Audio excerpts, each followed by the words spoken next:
뭔가 말하려면 사람들이 미심쩍을 때 묻습니다. 봤어? 거기에 자신 있게 대답할 수 없으면 얘기가 더 이상 진행되지 않습니다. 그러나 봤어? 그 사람 알아? 잘 모르는데 소문에 남들 얘기가 이러면 그 얘기의 신빙성이 떨어집니다. 알지? 내가 분명하게 알지. 그러면 얘기할 수 있는 자격이 부여되는 거죠. 본 사람이 말할 수 있어요. 들은 사람이 말할 수 있습니다. 그런데 우리 속담에 서울 안 가본 사람하고 서울 가본 사람하고 얘기하면 누가 이겨요? 안 가본 사람이 이겨요. 열등감이 있고 확신이 없으면 언성을 높이게 되어 있죠. 여러분, 우리가 약점이 없고 열등감이 없고 마음에 꺼리낌이 없으면 누가 빈정거리든 욕을 하든 비난하든 아무것도 아니에요. 그냥 허허 웃고 맙니다. 아이고 그러려니 하고 그런 줄 알고 넘어가는데, 뭔가 꺼림직한 게 있으면 별것도 아닌 일에 발끈하고 공격하고 아니면 의기소침하게 됩니다. 보고 들은 사람은 확신을 가지기 때문에 길게 많이 말하지 않습니다. 여러분, 우리 이 좁은 나라에서도 참 말이 다양해요. 혹시 여러분 고향에서 부추를 뭐라고 그럽니까? 정구지, 부치, 소을, 조을 뭐 하여튼 참 이름이 많아요. 그런데 그거 없으면 못 삽니까? 그거 우리가 매일 먹습니까?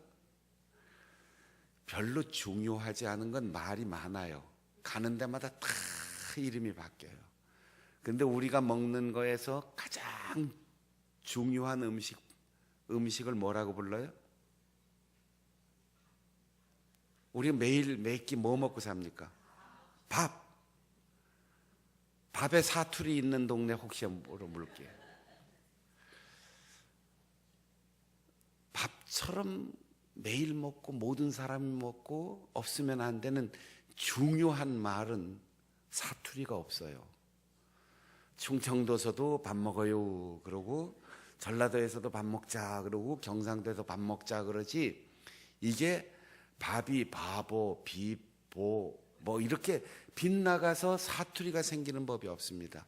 가장 중요하고 단순한 것은 변형이 생기지 않아요.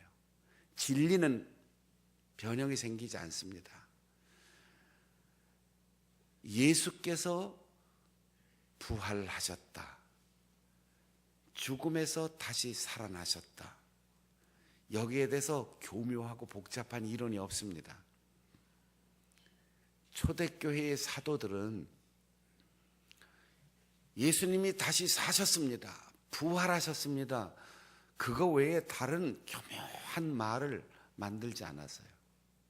그런데 예수님의 부활이 사실인데 그걸 부정하고 싶은 사람들은 다양한 이론을 만들어냈어요.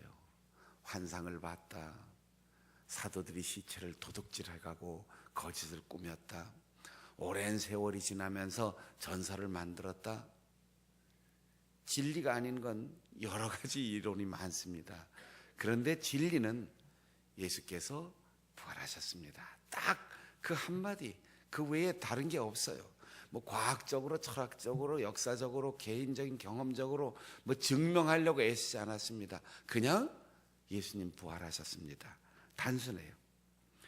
이 새로운 세상이 열리는, 죽음이 지배하고 있는 이 세상에서 새로운 생명의 역사가 열리는 부활의 첫 열매, 예수 그리스도의 부활의 첫 목격자, 그리고 최초의 증거자. 난 봤다. 나는 들었다. 나는 의심 없이 믿고 자신 있게 말한다. 이런 목격자와 증거자가 누구냐? 여자들이었다는 사실이에요. 요즘이야 여자들의 말이 더 힘이 있지요. 가정에서도 난 우리 집사람한테 물어봐야 돼. 뭐 이렇게 모든 결정권과 결재권이 여자들에게 가는 시대인데, 예수님이 이 땅에 오셨던 그 시대는 여자들의 말은 신빙성이 인정되지 않았던 시대예요. 여자들은 아무런 권리도 인정받지 못하던 시대입니다. 여자들이 뭘, 아이고 애들이 뭐. 그래서 남자가 아니면 숫자에 헤아리지도 않았던 시대였습니다. 오죽하면 복음서에 예수님께서 오병이어의 기적을 행하셨을 때 남자만 5,000명이 먹었다. 2만 명이 모였는데도 15,000명, 애들하고 여자들은 다 빼고 남자만, 어른들만 5,000명이 먹었다. 이렇게 기록하고 있어요. 그런 시대에 부활의 첫 목격자요, 최초의 증거자가 여자들이었다. 그것도 별난 사람 하나가 아니고 여러 여자들이 예수님의 부활을 처음으로 보았고, 부활의 선포를 여자들이 최초로 했다. 이거는 역사의 기적입니다. 죽음이 지배하던 이 세상에 부활이라고 하는 논리로 설명할 수 없고 그 이전에 경험하지 못했던 이 새로운 사실을 주류 권력을 가졌던 남자들이 아닌, 숫자에 들어가지도 않았던, 증인의 자격이 없던 여자들이 증언했다는 사실은 새로운 세상이 열린다는 의미입니다. 이 목격자여 증거자를 이 여자들이라고 표현했어요. 이 여자들이라고 할 때 23장 49절에 보면 갈릴리에서부터 예수님을 아는 자들과 갈릴리에서부터 따라온 여자들이 멀리 서서 예수님의 십자가 죽음의 광경을 보고 있었다. 근접할 수 있는 힘이나 자격이 없어요. 그래서 갈 수 있는 데까지 갔지만 멀리서 예수님의 죽음을 목격합니다. 그리고 23장 55절에 보면 예수님을 십자가에서 내려서 급하게 무덤에 안장하는 모습도 갈릴리에서 예수님과 함께 온 여자들이 보았다라고 했습니다. 갈릴리에서부터 여기까지, 도대체 이게 어떤 의미이겠습니까? 예수님의 사역의 처음부터, 예수님의 고향에서부터 예루살렘까지, 그리고 3년 전부터 3년 동안 변함없이 괴로우나 즐거우나, 그런 의미입니다. 갈릴리는 예수님의 첫 사역지였습니다. 요단강가에 와서 세례를 받으시고 유대 광야에서 마귀에게 시험을 당하시고 그 세례와 시험의 과정을 통과하여 하나님께서 내 사랑하는 아들이다 인정을 하신 후에 누가복음 4장에 보면 예수님께서 얼마 동안 떠나시니라. 그리고 성령으로 갈릴리로 돌아가셨다. 이렇게 기록되어 있어요. 갈릴리로 돌아간 것이 사람이 볼 때는 서울에서 시골로 후퇴한 것처럼 보이고, 도해지에서 주류 사회에서 비주류 사회로 밀려난 것처럼 볼 수 있지만 성령께서 그렇게 하셨다는 거예요. 성령께서 예수님을 그 고향으로 돌려보내셨습니다. 그리고 첫 사역을 시작했는데 회당에 들어가서 말씀을 펼쳐 읽으시고, 이 말씀이 오늘 여기에 응하였다, 그렇게 선포할 때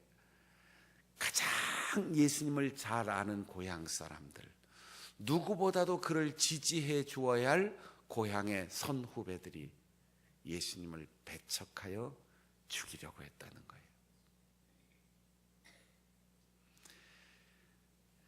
그렇게 아무것도 없는, 유명하지도 않은, 사람들에게 환영받지 못하고 인기도 없는 그 초창기 사역을 시작할 때 거기서부터 따라온 예수님을 수행했던 여자들이 있었다는 거예요.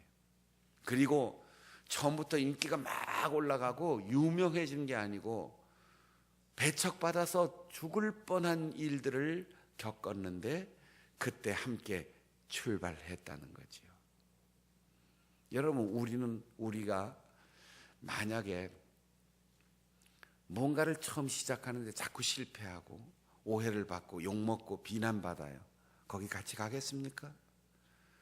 그런데 이 여인들은 예수님이 처음 아무것도 없는 곳에서 사역을 시작할 때, 하나님 나라를 선포하시고 사람들을 불러들일 때, 그리고 죽음의 위기를 극복하면서도 예루살렘을 향하여 걸어가실 때, 그때부터 십자가에서 죽는 이 순간까지 3년이라는 세월을 변함없이 함께 예수님과 걸어왔다는 것이죠. 8장 3절에 보면 예수님이 12사도와 함께 두루 다니며 복음을 전할 때에 막달라 마리아와 요한나와 수산나 그리고 여러 여자들이 있어서 자기들의 소유로 그들을 섬겼다라고 했어요. 시작부터 끝까지 갈릴리에서부터 골고다의 언덕까지 그 중간의 과정에서 이 여인들이 무엇을 했습니까? 예수님과 제자들이 나아가서 회개하라. 하나님 나라가 가까웠다. 병자를 고치고 풍랑을 잔잔케 하고 눈먼 자를 보게 하는 놀라운 기적을 행할 때, 요즘 말로 하면 생색나는 일 남자들이 다 할 때 여자들이 뭐 했습니까? 자기들의 소유로 그들을 섬겼다고 했어요. 소유란 말은 막 생기기 시작하는 수입, 그런 뜻이에요. 부자라서 재산이 많아서 전대를 들고 다니면서 예수님을 도왔다는 게 아니에요. 필요한 것을 자기들이 벌어서 사도들의 일행을 공개했다는 뜻입니다. 여러분, 실제로 생각해 보세요. 3년 동안 예수님이 농사를 지었습니까? 장사를 했습니까? 제자들이 엄청난 부자라서 현금을 가지고 다녔습니까?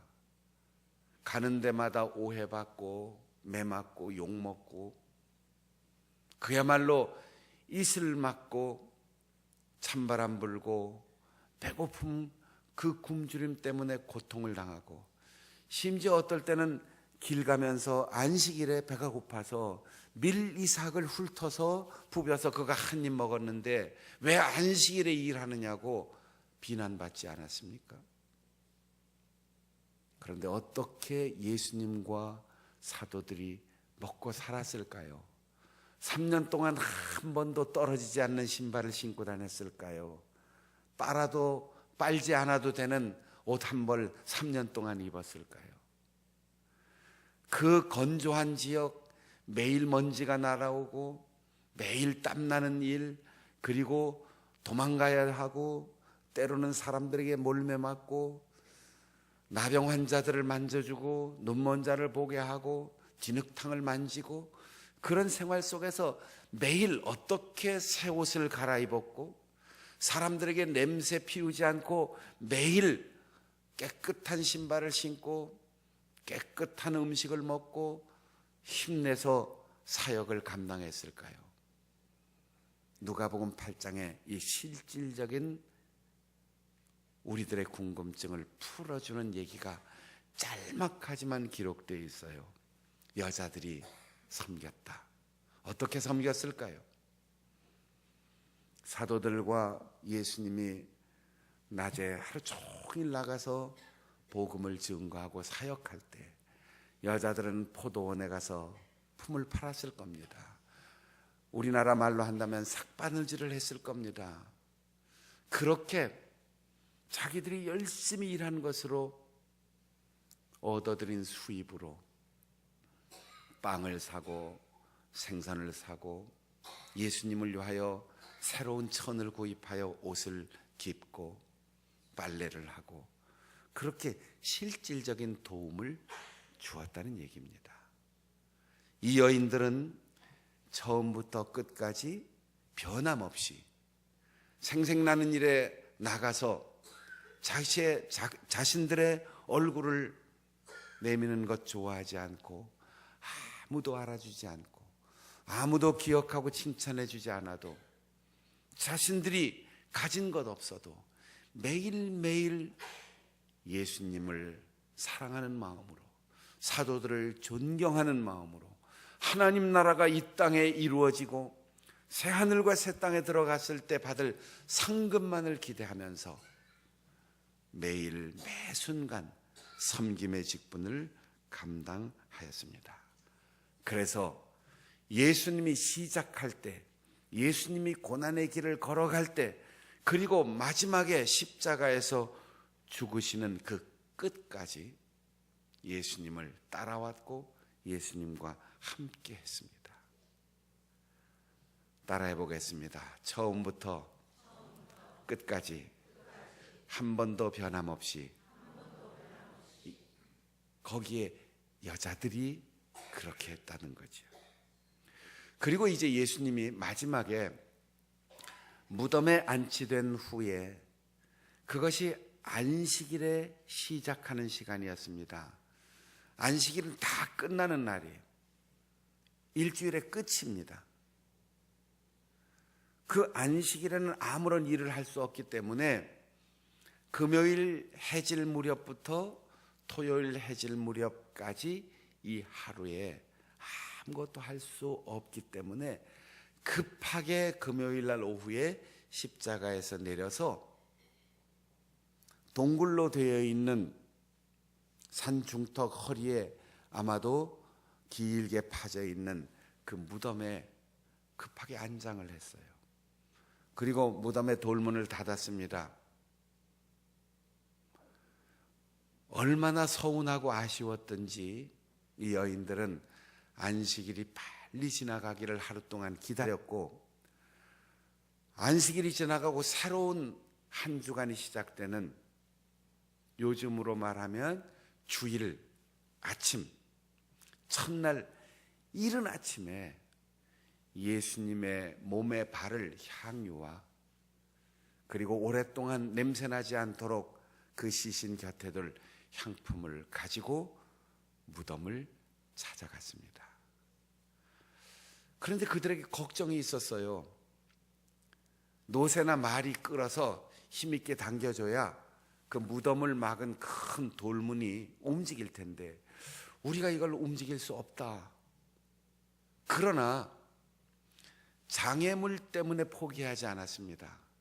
예수님을 사랑하고 안타깝고 슬픈 마음으로 방법은 없지만, 힘은 없지만 갔어요. 갔더니 문은 열려 있었습니다. 그리고 무덤 안으로 향품과 향유를 들고 들어갔더니 예수님의 시체가 없는 거예요. 얼마나 섭섭했겠습니까? 얼마나 마음이 상했겠습니까?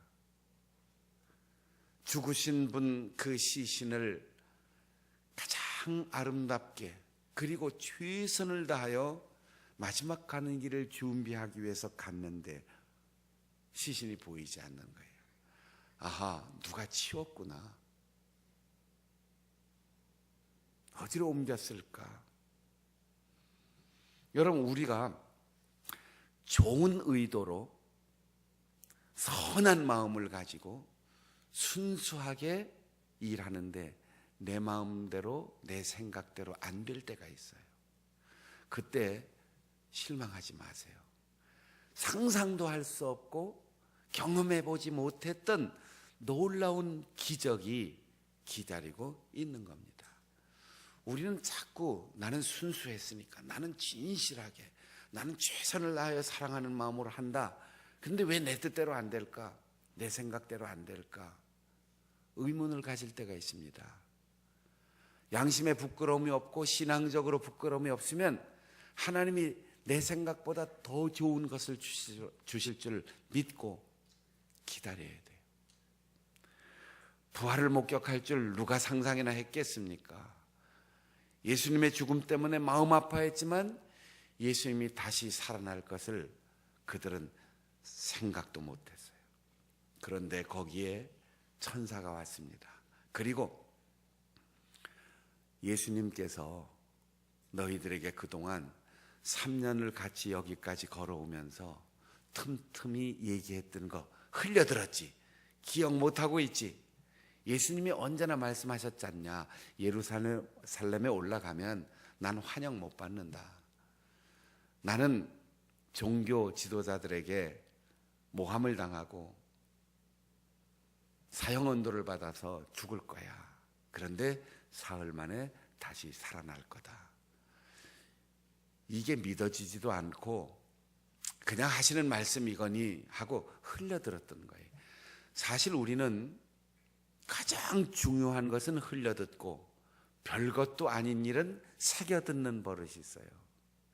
사람이라는 게 그러려니 하고 그냥 흘려들으면 아무것도 아닌데 그게 마음에 와서 꽉 박혀요. 그리고 정작 우리의 마음속에 고이 간직해야 할 중요한 진리의 말씀은 자꾸 잊어버려요. 여러분, 우리가 신앙적으로 하나님의 말씀대로 살려고 애를 쓰고 선한 동기에서 그리고 순수한 마음으로 하려고 하는 모든 일에 대해서 확신을 가지고 끝까지 변함없이 그 길을 잘 걸어가십시오. 제가 지난 주일날 개 짖는 얘기를 했는데 사실은 옛날 어느 대통령이 한 유명한 얘기예요. 개 한 마리가 짖으면 다 따라 짖는다. 그러나 개가 짖는다고 기차가 안 갈 수는 없다. 그러니까 그냥 달려가면 된다. 여러분 마음속에 어떤 사명을 깨달았습니까? 무슨 소원이 있습니까? 어떤 사역에 대해서 마음을 쏟아 일하려고 생각하십니까? 나는 기차다. 그리고 달려가세요. 주님께서 기억하실 것입니다. 주님이 하신 말씀을 기억하라는 거죠. 여인들은 새까맣게 잊어버리고 있었어요. 아하, 천사의 말을 듣고 보니까 예수님께서 그 3년 동안 사역의 고비마다 반복해서 하신 말씀이 있었는데 고난을 받을 것이다. 죽을 것이다. 부활할 것이다. 이제 생각이 난 거죠. 그래서 그 말씀을 기억하니까 오늘 내 생각대로 되지 않고 오늘 내가 원하는 대로 이루어지지 않았어도 하나님이 생각 밖에 주신 놀라운 기적을 경험하게 된 것이죠. 여기 기억이란 말은 회상한다는 말과 구별되는 거예요. 회상은 단순히 그 사건과 그 말을 우리의 머릿속에 떠올리는 건데 여기 천사가 말한 기억이라고 하는 말은 본질적으로 통찰하고 깨달음을 통해서 새로운 이해를 하는 거예요. 지난날에 사로잡히는 게 아니고 잊고 있었던 것을 다시 되살려서 기억함으로 오늘 이 이해가 되지 않는 상황에 대해서 통찰하고 미래의 희망을 다시 갖게 되는 거예요. 이게 기억의 힘입니다. 예수님께서 마지막 만찬 때 이런 말씀을 하셨습니다. 떡을 떼어주면서 내 살이다. 포도주를 담아서 잔을 돌려주시면서 내 피다. 이것을 먹고 마실 때마다 나를 기념하라, 기억하라. 이게 무슨 뜻일까요? 단순한 회상은 기억이지만 거기에 의미를 부여하고 지난날 2000년 전에 예수님이 돌아가셨다 이게 아니고 그분이 다시 오신다, 그분의 살을 먹고 그분의 피를 마시는 이 음식을 먹는 행위를 통하여 우리는 내 피가 깨끗해지고 내 몸이 건강해지고 예수님을 닮아간다. 그럴 때 그거는 의식이 되는 거예요. 예식이 되는 겁니다. 성찬이 단순히 밥상이 아니고 예수님을 기억하고 예수님의 마지막 만찬을 회상하는 것을 넘어서서 오늘 이 살이, 이 떡이 내 살이 되고 이 포도주가 내 피가 되어서 예수님처럼 사랑하고 예수님처럼 헌신하고 희생하는 희망의 사람이 되게 하시고 사랑의 사람이 되게 하십시오. 이렇게 기도하면서 받으면 그거는 성분이 밀가루냐 쌀가루냐 이게 중요하지 않아요. 포도주를 잘 담궜느냐 발효가 잘 됐느냐 이거 중요하지 않아요. 예수님의 피와 살이 내 몸으로 변하고 내가 예수님의 인격과 그분의 능력을 닮아간다는 거죠. 이렇게 새로운 역사가 시작됩니다. 만나면 그 만나는 순간 우리의 헤어짐이 내다보는 거예요. 잘 가 하고 헤어질 때 우리는 또 다른 만남을 기약하는 겁니다. 이 여인들은 처음부터 끝까지 변함없이 예수님을 믿었고 예수님의 말씀을 다시 되살렸고 예수님을 죽었어도 변함없이 사랑했습니다. 이걸 오늘날로 말하면 의리의 여인이라는 거예요. 남자는 의리, 여자는 뭐 이렇게 얘기하는데 누가복음의 기록은 남자들이 다 흩어졌고 남자들이 부인하고 남자들이 배신했고 남자들이 잊어버렸다. 그런데 여자들이 의리를 지켰다. 이렇게 지금 기록하고 있는 겁니다. 그래서 안식일로서 한 주간 그리고 인간의 역사가 다 끝났는데 예수님의 죽음으로 끝나는 줄 알았는데 안식 후 첫날 그 아침 새벽에 인류의 새로운 생명의 역사가 시작되었습니다. 이 일의 목격자가 여인들, 이 일의 첫 선포자가 여인들, 부활의 첫 증거자가 여인들이었다는 겁니다. 그래서 신약 성경에 처음에는 목격자라는 말이 헬라어로 마르티스 이렇게 되어 있는데 영어에 마터라고 하는 순교자라는 말의 어원이 됐어요. 이 마르티스라고 하는 단어에 세 가지 의미가 부여됐습니다. 처음에는 보았느냐? 봤지. 그래서 목격자라는 말로 쓰였고 그 다음에 본 사람이라야만 법정에서 증언할 수 있는 자격이 주어집니다. 그래서 증인이란 말로 쓰여졌어요. 증거자. 그 다음에 요한계시록에 가서는 이 말이 순교자라는 말로 쓰여졌습니다. 목격자라야만 증거자가 될 수 있고 증인은 반드시 목격자라야만 자격이 있어요. 그런데 보고 들었으면서도 증거하지 않는 사람이 있다는 거죠. 자격이 있는데 그 자격을 스스로 포기하는 사람이 있다는 거예요. 초대교회는 목격자요 증언자로서 법정에 나가 증언할 때 원형 경기장에서 사자의 밥이 되고 십자가에 달려서 죽고 피 흘리고 심지어 야간에 가로등이 되어 죽는 고통을 당하여도 결코 예수님을 부정하거나 부인하거나 배신하지 않고 죽어도 예수는 그리스도이십니다.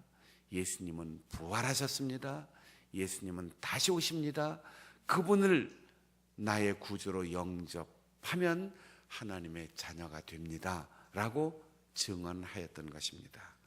오늘 헌신 예배를 드리는 여전도 회원들, 여러분이 예수 그리스도의 십자가의 분명한 목격자로, 그리고 어디에 가서든 부활의 증인으로, 목숨이 끊어지는 한이 있더라도 순교의 각오로 처음부터 끝까지 주님과 함께, 주님의 몸된 교회와 함께 하나님의 일에 함께하여서 주님 다시 오시는 그날 순교자들이 다 주님께서 부르시는 음성을 듣고 부활할 때 그 생명의 부활에 참여할 수 있는 목격자요 증언자가 될 수 있기를 바랍니다.